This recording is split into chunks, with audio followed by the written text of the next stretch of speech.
রাজধানীর তেজগাঁওয়ের ঢাকা পলিটেকনিক ইনস্টিটিউটে ছাত্রদল ও ছাত্র শিবির কর্মীদের মধ্যে সংঘর্ষে অন্তত 10 জন আহত হয়েছে। মঙ্গলবার মধ্যরাতে এই সংঘর্ষের ঘটনা ঘটে।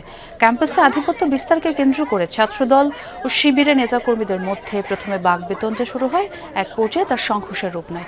উভয় পক্ষের মধ্যে ধাওয়া পাল্টা ধাওয়া ও হাতাহাতির ঘটনাও ঘটে।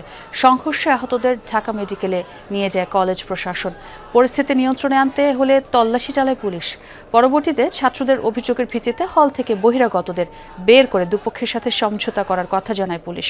তবে এই ঘটনায় পুলিশ কাউকে আটক করেনি।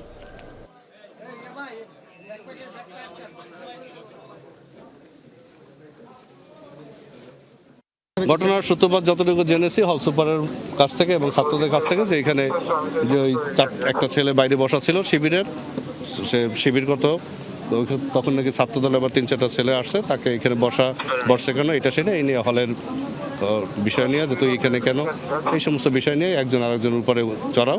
পরবর্তীতে তারা অন্যান্য ছাত্রছাত্রীরা আছে, একে অপরকে দাওয়া দেয়। তারা পরে জানতে পারলাম যে রুমে মারামারির একটা ঘটনা ঘটছে।